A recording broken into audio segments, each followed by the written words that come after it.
Hello, and welcome to Outer Spaces, a podcast dedicated to empowering designers and contractors in the outdoor living space.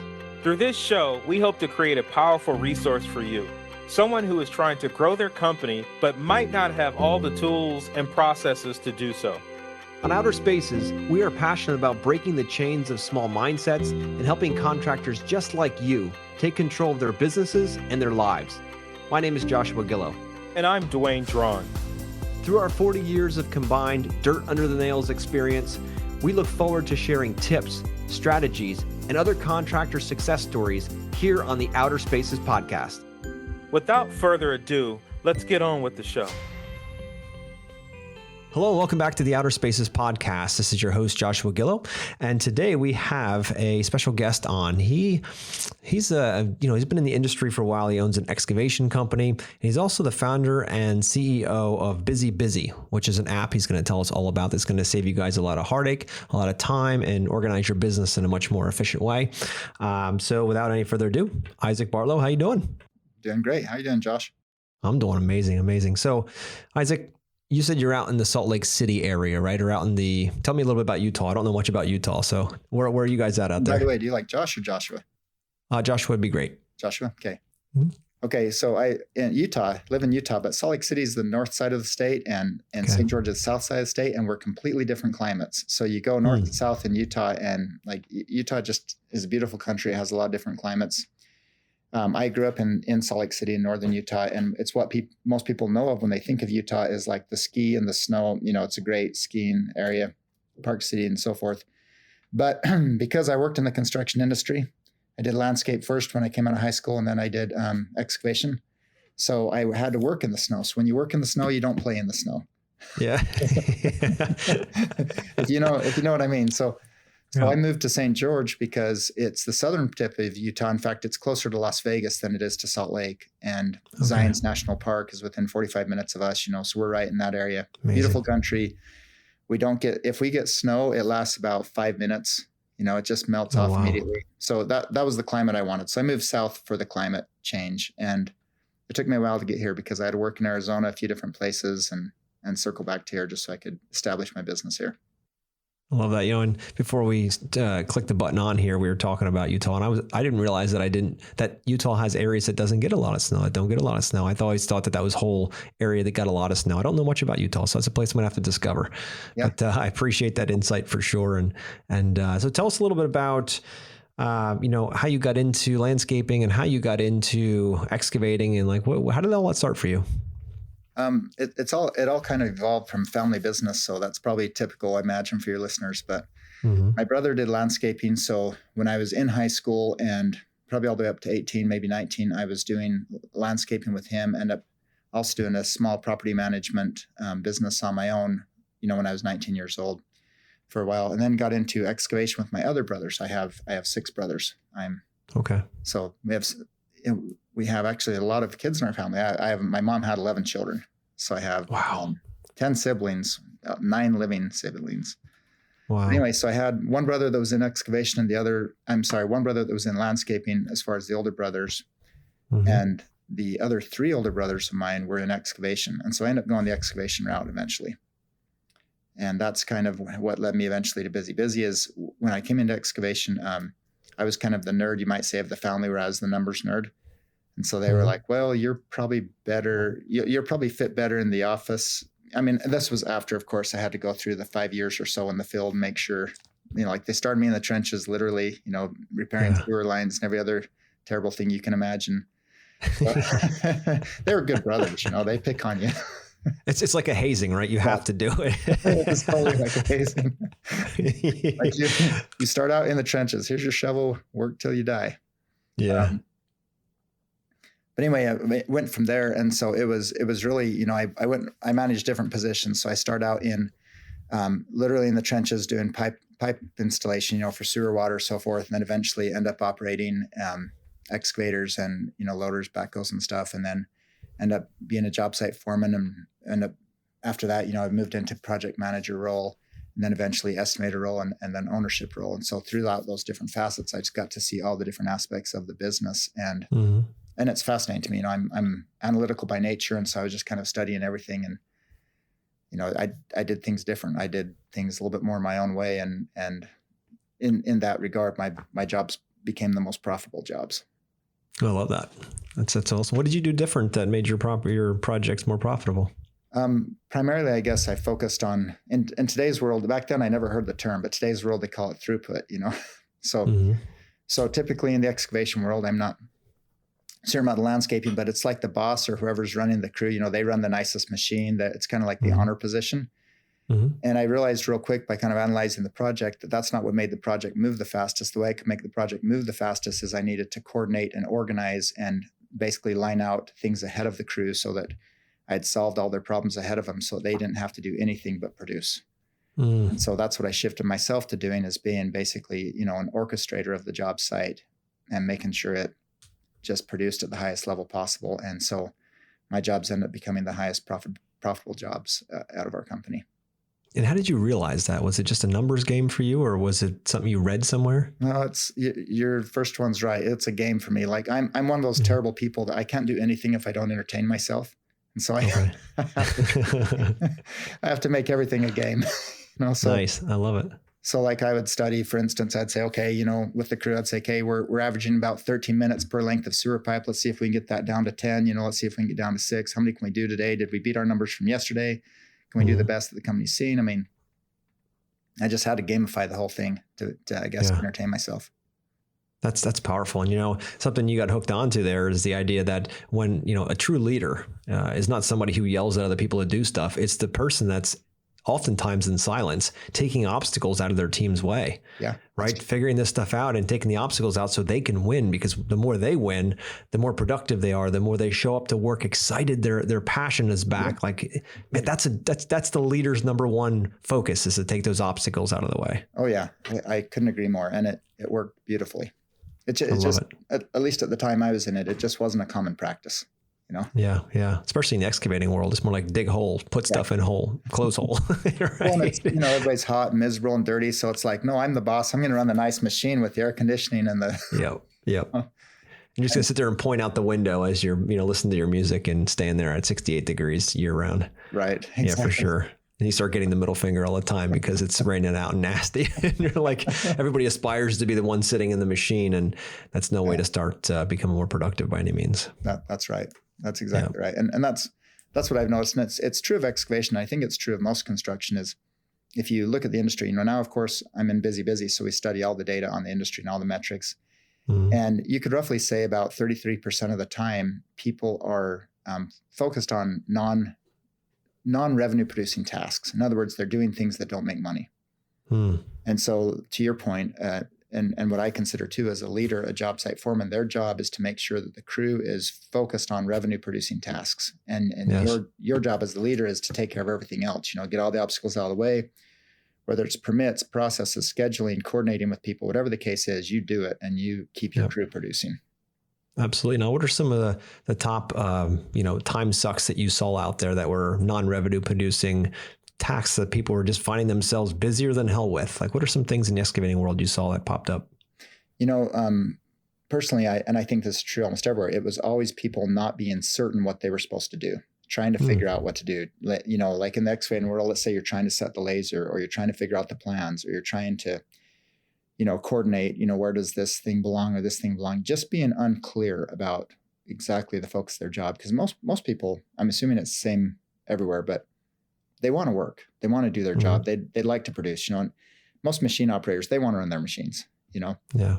And so if you get them to where they're parking the machine and they're getting out and they're trying to figure out plans, coordinate with the other subs, whatever the case is, that's non-revenue producing activity. And you just got to figure out how to get those things out of the way. Absolutely. And the cool part is that once you figure it out once, it's kind of the same on each project. When it comes to some of those tasks, right, you can systemize them and make certain standards with that. And have you found that to be true? That's right. Absolutely. Yeah. Systems and culture. I always preach, as far as busy goes, for a successful company, you need to focus on two things: systems and culture. Or at least I think those are the pillars of your company, and everything comes from that. When you say systems, I know what they mean. I know a lot of listeners know what they mean contextually, but What are some systems in business that are like the first ones you need to kind of put in place, and why are they important? Because I know a lot struggle with that. I struggle with that in the beginning too. I'm like, if I'm trying to systemize the way I do it, how am I going to get someone else to do it the way I do? And why would I even do that when each time and every project is so different? So what are some things that you systemize immediately in a business in order to free up your time and keep you focused on revenue, producing things? Yeah, that's a great question. Okay, so I'm gonna answer it with a little bit longer answer, so I apologize. Please do. So my construction cycle, I try to say is, in the construction world, we should do three things. Okay, we estimate, we execute, and then we evaluate. So three steps, right? Estimate, execute, evaluate. What we typically do in the construction world is we don't evaluate. Okay, we estimate and we execute, and then we estimate and we execute, and we just keep rolling and rolling, and we don't often learn. So the first system I'd put in place is you need, because you think of, where do you start a job? You start about a job by going and talking to someone, you get the work, you talk to them, hey, you want to do this job, you bid the job, you get the job. Now what do you do? Mm-hmm. And so when you figure out your systems of estimating, and that's even a longer conversation, but you get into those systems. Like, why do you bid what you bid? Like, you're bidding a job and you have your labor and materials. Your materials are usually the easier things to figure out. Your labor is usually the harder things to figure out. And mm-hmm. and that's, labor is, how long does it take to perform a certain task, whether it's, excavation, framing, drywall, whatever it is.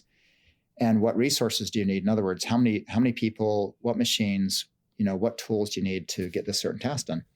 So when you're doing your estimate, you're making a plan, whatever that plan mm-hmm. is. You assume there's going to be so many people, so many guys, so many machines, whatever tools and materials.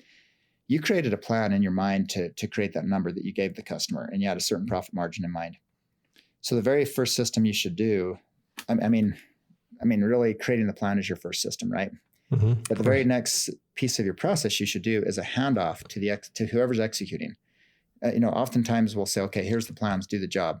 Well, what did the estimator plan? Like, what resources did you plan? There should be a handoff process where the estimator hands the job off to the project manager and says, here's how I thought you would do the job most successfully.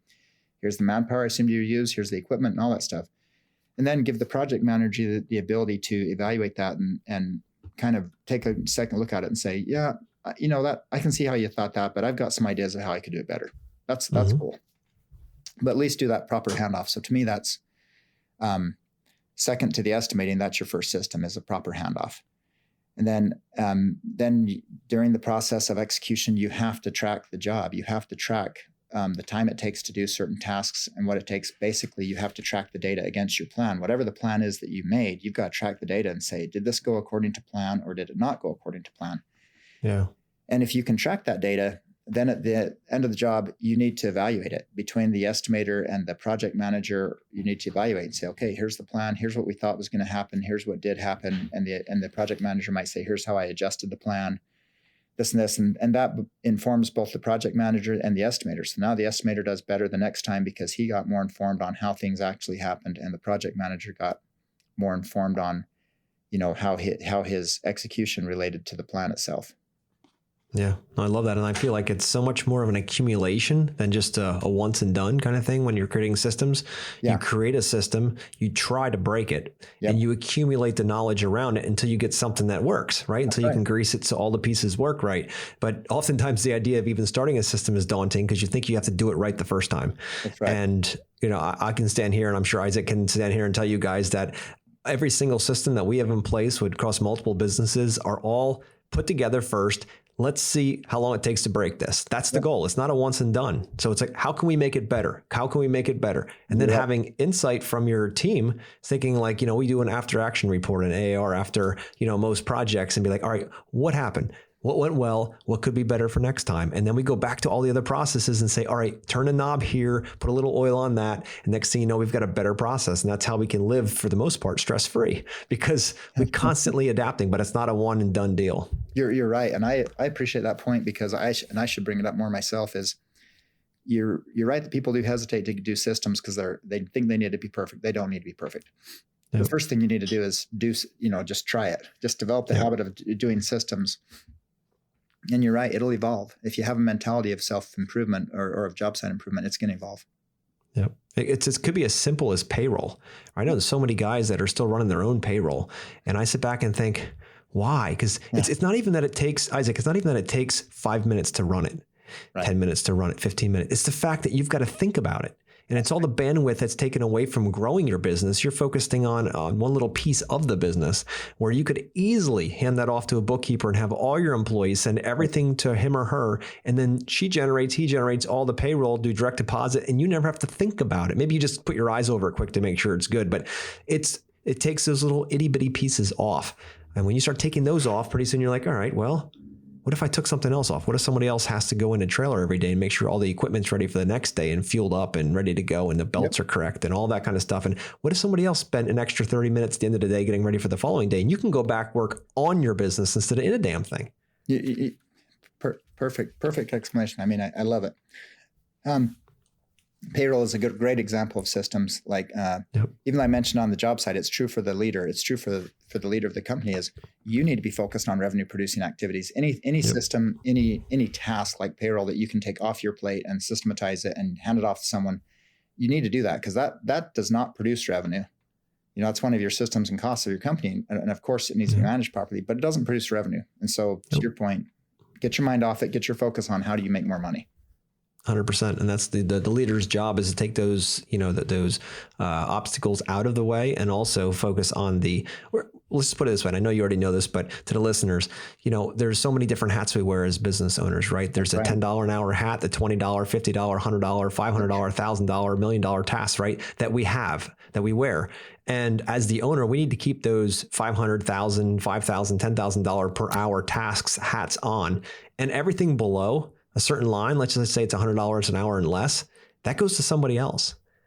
Once you start letting those go, those $15 an hour, whatever your bookkeeper is going to charge you, 20, 30 bucks an hour, whatever. Once you hand that off to somebody else, it's peanuts. And then you free your mind for space to go work on your company. So it's you have to look at and evaluate where you spend your time. Do it, a time evaluation for a week. I challenge the listeners out there for a week, take a piece of paper and chart what you use your time doing. And if you're driving to the nursery to buy plants, and if you're heading over to pick up rocks, or you're heading out to do things you could be paying one of your team members to do, for 15, 20, 30 bucks an hour, and your $100, $200, $300 hour time is now working on creating better systems to get clients to say yes to the same project that's more profitable or upgrades or bigger projects. Now you're finally in the sweet spot. Couldn't agree more. And I love that analogy of, I've never heard that before, Joshua, and I think it's awesome. Put a dollar value to the hat. We often talk about wearing different hats. Put a dollar value to your hat. That's amazing. I'm gonna borrow that if you don't mind. Please do, man. Please do. It's so powerful. And I say all of this because I've made all of these mistakes. I used to think I had to do everything. I did all the payroll. I did everything, all the bookkeeping. And at the end of the month, I thought, oh crap, I got to download my bank. I'm old school. So download my bank statement 20 years ago, right? And look through it line by line and figure out what all's going on. I would never pay a bookkeeper to do that. First of all, who could I trust? Second of all, holy crap, like if I don't do it, it's not going to get done right. And then when I finally hired a bookkeeper and she went through and did it, she was like, all right, that'll be like $75. And I'm like, you just saved me like 4 hours of time for $75. She's a hell of a lot better than I was at it, right? I was like, if that's the case, what else does she do? Right? Oh man. Should I tell you a terrible story? I mean, please. Terrible. This is an embarrassing story. I don't even know if I've ever told this before publicly because it's so embarrassing. But my brothers and I, we run an excavation company. We decided at the same time we were going to build our houses, right? Like we're going to build houses. And so we did that exact mistake you're talking about. Huge mistake. We're like, well, why should we pay other people to frame our houses? Like we could frame our houses. Like we're ambitious, motivated guys, that kind of stuff. And so we start framing our houses, and basically we go out there, we're top tier excavators, and then we go out there and we're less than $5 an hour framers, like that terrible framers.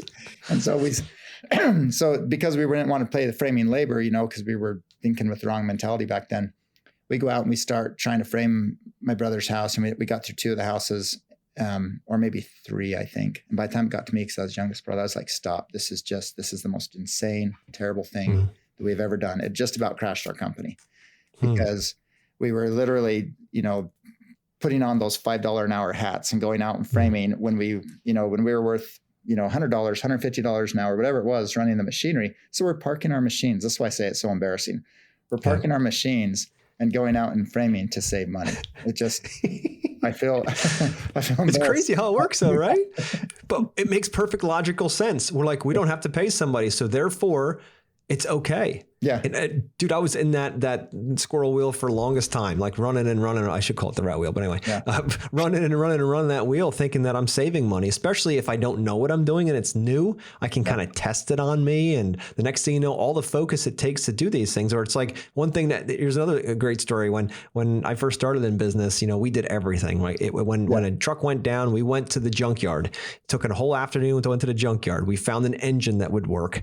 They would tear it out. They'd put it in the back of the truck. We would take it back to the shop. We would pull the old engine out, entire weekend or longer, pull the old engine out, put the new engine in. I remember very clearly, we bought a diesel engine for one of our old dump trucks, and we put it in and fired it all off. It took us days and days, got it all working great, fired it off, and it had a knock in the engine.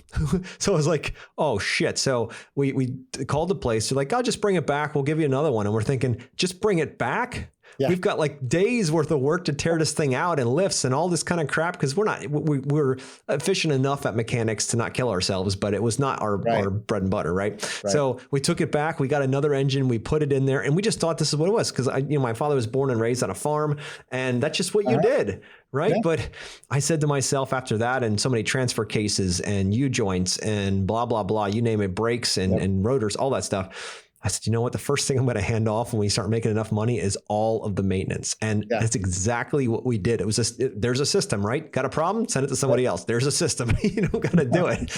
I'd go back in the office and I'd start designing and bidding work where I was making money. Then all of a sudden I'm like, look, I'm not getting dirty, busting my knuckles up, swearing at everything, coming home mad at my family because I'm sick and tired of work I don't want to do. Yep. I can actually come home happy because I just sold 2 projects in the time this guy did what he did, and he charged us less and did it faster. Yeah. So you're right. You're right. And sometimes it's just acknowledging, like sometimes in our pride, we think we can do everything better. Yep. And sometimes it's finally just acknowledging that, no, you can't. Like that mechanic is better than you. And he will do the job better than you, faster. And then you can produce revenue, Yeah. But it's swallowing the pride and understanding to keep your ego in check. Yeah. The second you put that ego on a shelf and say, look, you might be able to do it. Sure. I can mow my lawn pretty damn well. I can stripe that puppy if I wanted to. Right. But I really don't care to. Yeah.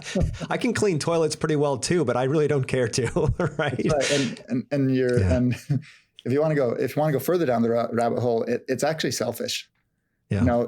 Because you're taking away work from other people that would want to do it, that do good work, and you're not producing the opportunities in your own company for your own team that you could be producing. Like as a leader, you should be producing opportunities for other people, and you're not, because you're doing this thing that you're thinking you do better than anybody else. And so, I actually talked to one business owner, and he says there's every single thing in my company I can do best, better. And he said it with pride, like I can do better than any of my other team members, it doesn't matter what it is, down to the most minute detail.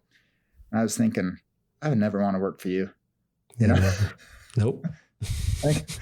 like just let your team be best at something. They probably are anyway. I mean, they probably really are. Just let your pride acknowledge that they're better. And you know what? And I know I've read so many books, and the same premise keeps coming up. If you want to be a great leader, you got to surround yourself with people that are a hell of a lot better than you, because all they need is direction. And if you have, a team that is absolutely dialed in on each of their specific functions, and they own it, they love it, and all they need is a direction for those functions. Like if they're builders, or if they're designers, or if they're managers, just give them a stage to rock out on. That's what they want. You just got to provide the stage, man. That's it. That's right. And then cheer in the audience. Like just biggest let them do their thing, and it's awesome. Yeah. It creates a better culture for everybody. Like we talked about systems and culture. That's a better culture when you 100%. Surround yourself with good people and you give them opportunities to succeed and to thrive and to grow and to be the best. To master their trade, whatever it is. You're just gonna have a better culture. Everybody's gonna like each other better. Everybody's gonna be happy. Oh, yeah. Yeah, I mean, you nailed it with mastery and autonomy, right? Being able to do it your way and get a better result. People own it more. Teams own it. They're like, this is a really good idea. This was my idea. Yeah. And there's such a pride in that, as opposed to boss telling you what to do, dictating top down. Do it my way. It always works for me. And they're like, but it doesn't work for me. I got to wait. Save us an hour a day. Don't care. Do it the old way because it'll stroke my ego. Yep. Yeah, I love it. I love it when a team member comes to me and shows me they've got a better way to do it.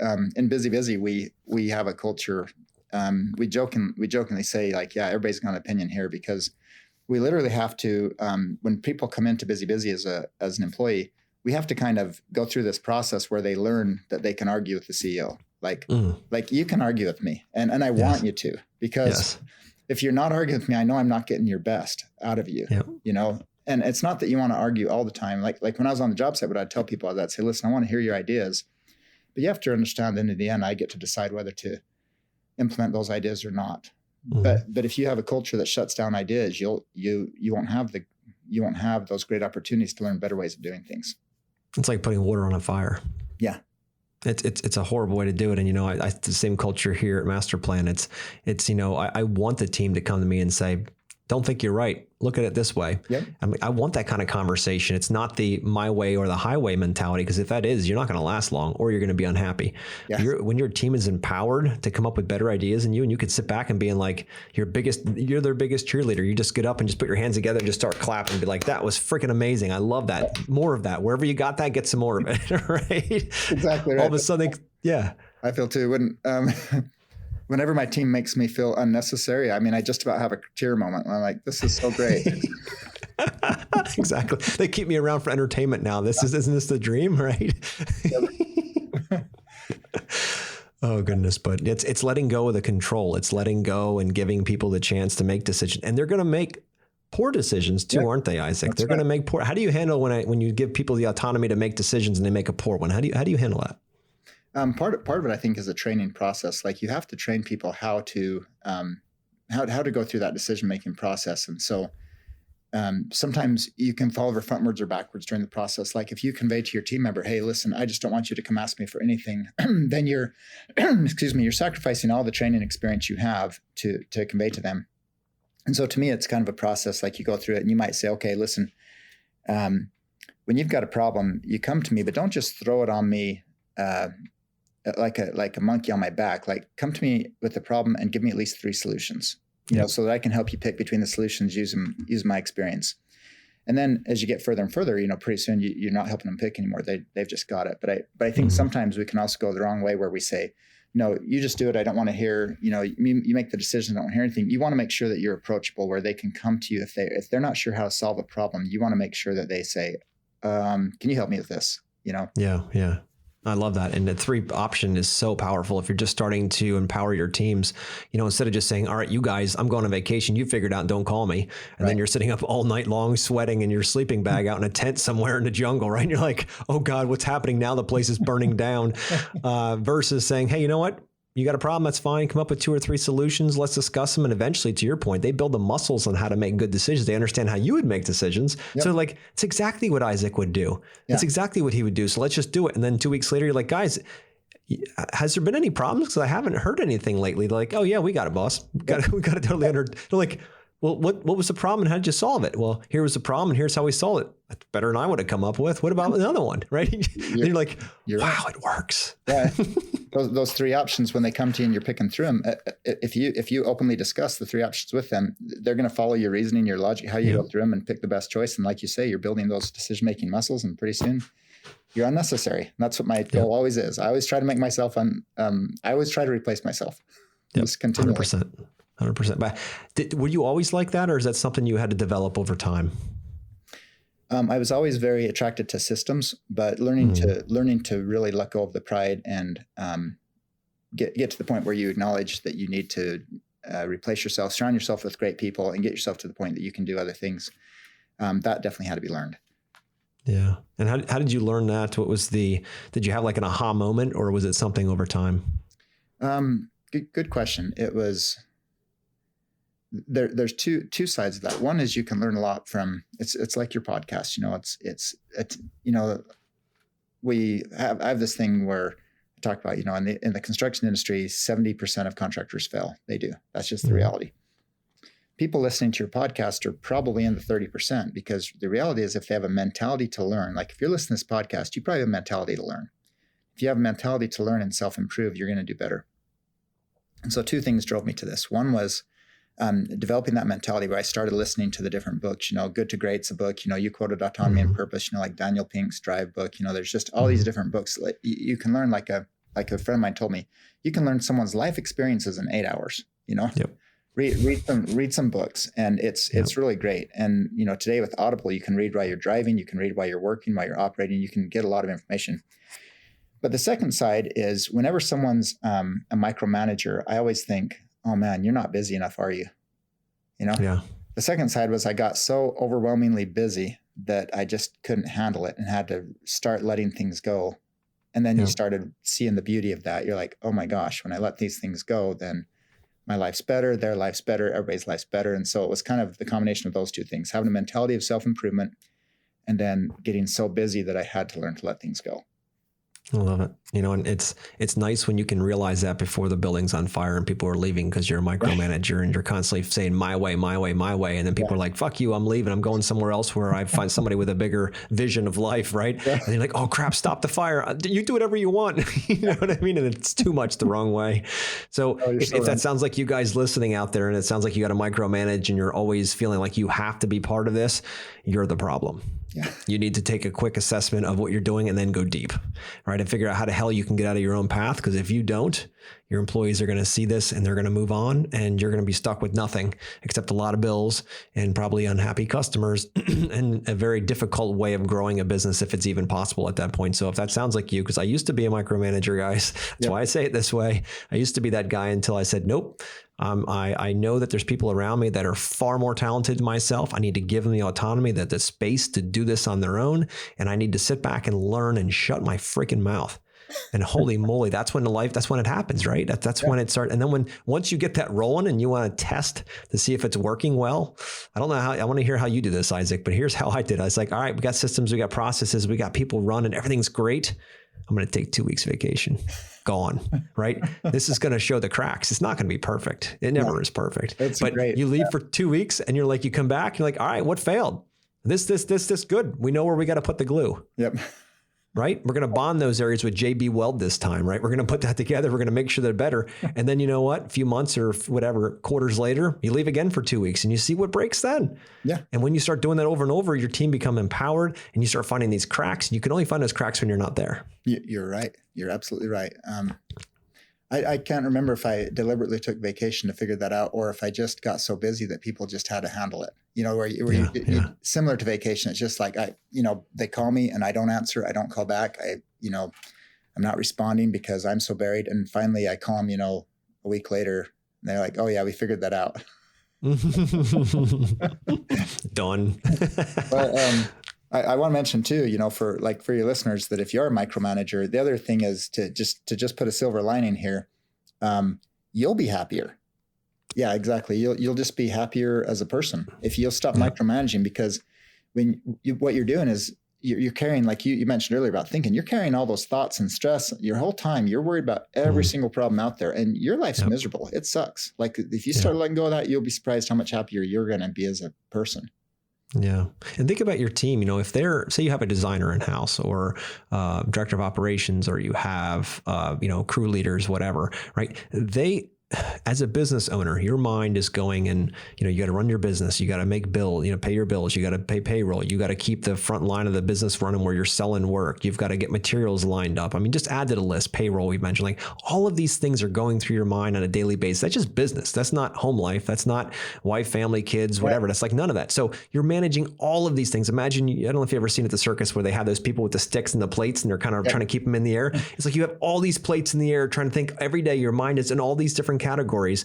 And when you think about it, your team, they come into work, they have their, personal lives as well, but they come in and they might do one function. They might do design, they might do project management, they might do something, but they only focus on that piece. Yeah. So of course they're going to be more efficient at it because they don't have all the other lag of everything else that they're running through their minds at the time. So just give them the space. They're going to be better than you. They don't have nearly as much on their mind trying to run a business. That's right. That's absolutely right. So powerful. So obviously you are founder of busybusy. I want to hear about what this is. Can you tell us what this is, how it can help us as contractors, and what even was the reason to start something like this? Yeah, absolutely. So first off, busybusy it is those systemizing things for your business. When you talk about systemizing different things, so first off, when I was, I guess the inspiration for it is when I was just trying to get the data out of the field that I needed to run my business. This is back in, let's go back to 2007, which is when I had the vision for Busy Busy. You know, I'm working my butt off. I'm managing all these different things, and I'm trying to get the data that I need. And I hired a mentor that'd been managing. He's the CFO of a large manufacturing company. And, you know, so they have everything dialed in just perfect. I mean, all their reporting, everything dialed in. And so he starts helping me, and he's just like, why don't you have all this data like up to date? And I said, well, yeah, a lot of it hasn't come in yet. You know, we're waiting on time cards, waiting on this. He's just like, how in the hell do you even run your business? Yeah. Like, you don't have any of your data, you don't have any of your data to run your business. And I said, well, that's just how the construction industry is. And he says, well, then the construction industry is stupid. Simple. And I pondered it for a long time, and I thought, yeah, that is stupid. Like, why don't we have all the data in real time? This is before the iPhone came out, and I'd had those different computer phones that they used to have. You know, Microsoft Windows had some computer phones, different things. This is before BlackBerry too. I mean, BlackBerry was starting to come out this time, but anyway, so I thought, yeah, if I could get the time card data, like the time card data it's kind of your source data, because people fill out time cards because they want to get paid. So you say, how many hours were you working? What were you doing? Did you do any extras? What materials did you use? You know, you try to get all your data off the time card.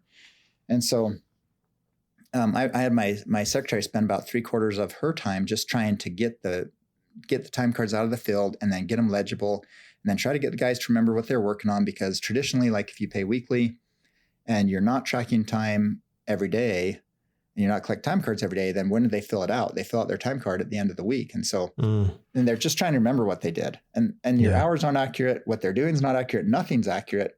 And honestly, you're probably losing a lot of money. And so as I was kind of evaluating the industry and saying, okay, what things do I need to do? That was the number one problem, is we've got to get this data, this variable data, and especially the labor data, out of the field, and we've got to get it more real time. You know, so that's what Busy Busy does. So we track time.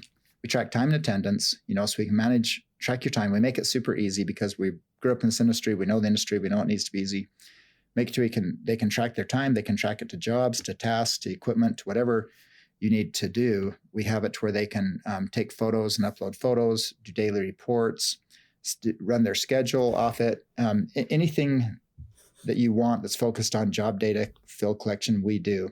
We basically create that as a system so that now we talk about when you estimate a job and afterwards you need to evaluate and see what happened. If your guys are tracking their data in Busy Busy, you've got that evaluation not only when the job is done, but even in real time during the process of the job. Because if you're running a large enough project, you need to know if you're off course way before you get to the end. You know, so Busy is collecting your time. We actually also just this year we released a payroll product, and it's a wonderful payroll product because it's a white label product from Gusto, and Gusto is a great solution. And so we now have it to where you can track your time through Busy Busy. You can automate your payroll, and basically get, you know, all the data to accommodate that system. And it's basically business intelligence for the construction industry. I love that, dude. I love it because I remember exactly that. Here's your time card, guys. And even by the end of the day, it was rusty on exactly what they did. Like, I think I worked till 12, 1, 2, something like on that. And it's because to them, it's just a matter of time. They don't care about how the space of the time was allocated. It's like, I got here at 8, I left at 7. Here's what I kind of did in that time frame. But that kind of is where money's, you know, lost or gained, because the next job you bid from those kind of numbers, you give you another kind of project. And then you're keeping your fingers crossed that there's going to be any, you know, profit at the end of it. So that's right. It's important to get the accurate numbers. I'll give you an example of just a customer testimonial. So early in the days of Busy Busy, you know, we had this excavation contractor. He had 15 employees. So, you know, smaller contractor. And he started using it. And, you know, we charge about $10 a month per person. So by the way, Busy Busy, you can get the free version, which does everything your paper time card will do. And it'll get rid of your paper time cards. It's like, you know, go digital, go green. You know, save the trees, whatever you want to call it. Perfect. We can get rid of your paper for free, no cost. And it will aggregate your team payroll and everything. But for $10 a month, you get the pro service, which is basically all your data analytics. So it tracks all your data to your jobs and you get everything. So this guy's paying about $140, $150 a month. And I said, how's it going for you? He says, it's great. He says, I'm making about $5,000 a month extra. I was like, really? You know, you got to tell me that. You know, you're paying us $150 a month and you're saying we're really making you $5,000 a month extra? He says, yeah. He says, well, it was 3 things. He says, first off, he says, before busy, all my guys would turn in 40 hours a week, just 40, 40, 40.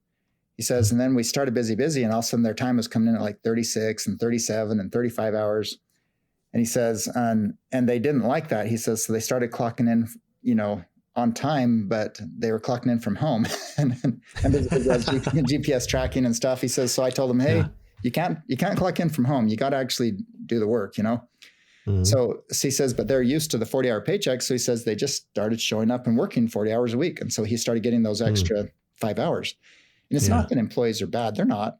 It's a habit, and you've let them create it. They have a habit of like, oh, show up at 7. Well, 7:15 is still 7. 7:20 is still 7, and go home early and whatever. And so, it's not so much about micromanaging. It's just about visibility. Most employees want to be good employees, and so they'll show up on time if you have a system. So he says, he says that happened.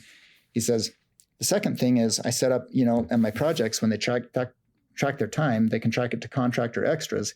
He said, so I found out I was losing a whole bunch of extras that go through the cracks, like billables, things like that wasn't part of the contract that they're doing on site that I had no idea about. So I started getting the data that I needed to do the extra billing. He says, and the third thing is I started discovering the jobs I was losing money on versus the jobs I was making money on. And I just started doing less of the jobs I was losing money on and more of the jobs I was making money on. Just super simple, 3 simple things. Incredible. And it's a good way to define what busy does for you. I love that. And it's so true, because oftentimes we think we have to do a certain kind of project, say in the landscaping world, maybe it's, the landscaping or the lighting or the water feature or the patio or the deck or whatever it might be. And you think you have to do it. And then when you start tracking the time and looking about, am I actually profitable at this? Pretty soon you're like, I am killing it on water features, but I'm losing my ass on decks. Yep. Like, so why are we even doing decks? But without the information, you would never know. And you just keep going down the road, figuring that every single project you do a deck on, you're losing money. Then you do a deck only project, and then you lose a ton of money. And you're like, crap, we lost money. But you've been losing money the whole time. You just didn't know it. That's right. You're exactly right. You're flying blind. It's literally like driving a car or flying an aircraft. Like, you're flying blind and you don't realize it. And so you're losing this money all over the place. And what Busy basically gives you is a dashboard. Like, now you start having this intelligence where you start seeing it and you're like, oh yes, the decks are killing me. And so you got 2 decisions to make. One is either stop doing decks, or 2, raise your prices. Yeah, exactly. Yeah, get where you need to be. And here's a great way to think about it. It's like getting in your car, putting a blindfold on and saying, okay, let's go. Yep. And that's how most run their business when it comes to the numbers. They just hope, right? You're exactly right. Busy gives you a dashboard, and it's a scorekeeper. It starts keeping score. So you can start paying attention. Like, am I winning? Am I losing? Yep. It's just like if you were playing a game of football and there was no jumbotron up, and you're like, oh yeah, how many passes, how many tackles, how many touchdowns? I'm not a football guy, sorry, right? But all of these things aren't being calculated. You can't see them in real time, and then how does the game even work at that point? What quarter are we in? Where are we? Like, what down are we in? So this is really important to keep that just like that for a business. And I say this again because it took me a long time to learn this. So it's a good analogy. If sports is an amazing analogy for this. Is you're exactly right. I bet a lot of your listeners like sports. Construction world particularly like sports. But if you had a team out there, it's a football team, basketball team, whatever, that didn't track their data, like, they're for sure coming in in the lowest level of their bracket every year, right? They're coming in dead last because they're not tracking any of their data. They're not tracking their tackles, their passes.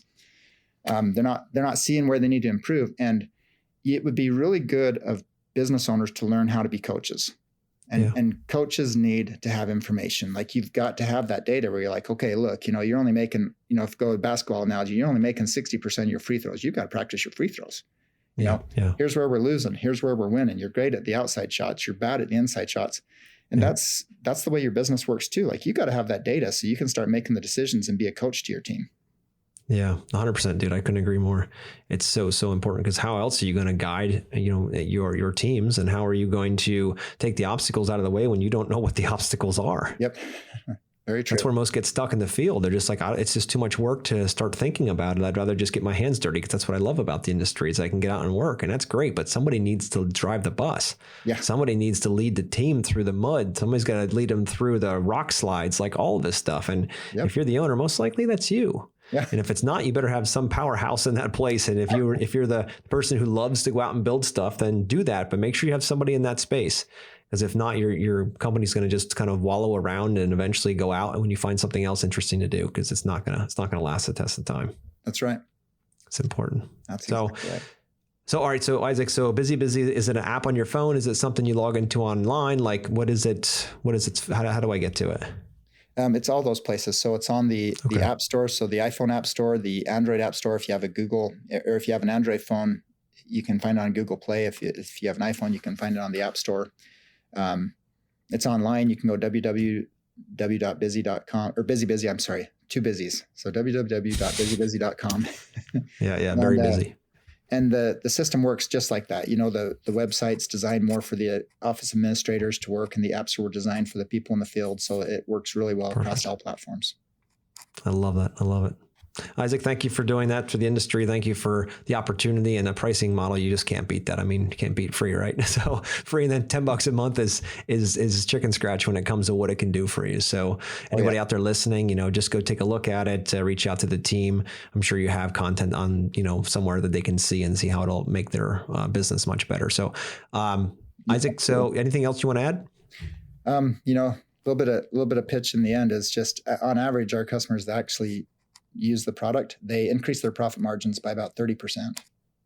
Nice. Just by using a $10 a month product. That could be some massive money, man. I love that. It is. It can be massive.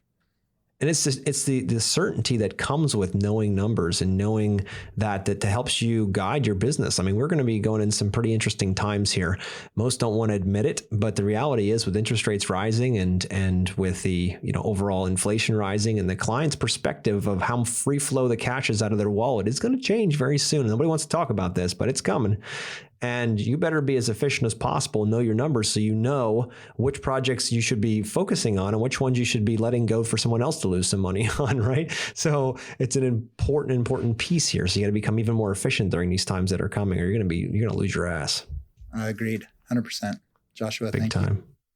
Yes. Thank you, Isaac, for coming on. And, I definitely learned a lot and enjoyed our conversation. And, anybody out there listening, our goal is to impact and empower 2 million contractors in the next 4.5 years. And we're well on our way to that. Thank God to all the people that listen and share. I mean, it always warms my heart each week after the podcast airs to see how many times it's shared out in social media. And it's incredible because each one of you want to help somebody else. And, our mantra has always been to, each one teach one. So if you find something that's really valuable, even if it's not this podcast, if a YouTube video somewhere and you think someone else that love, or respect can use it, share it on social media. Maybe somebody watches it and it changes their life. And you never know which of these different experiences that someone's going to watch or be part of that's going to turn it all on for them. You just don't know.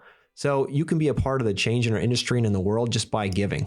And that's a beautiful part. So that's why we do this for free. That's why, Isaac is nice enough to come on and give an hour of his time to talk about what he does and share his stories so that hopefully somebody listening gains value from this and they can say, you know what, I'm going to try that. I'm going to do this. I'm going to change this. I'm going to add a system. I'm going to try out this app. I'm going to approach my team in a different way. I'm going to become that obstacle destroyer for them. And that's what this is all about. It's all of us growing. So thank you guys for listening, and we'll see you next week.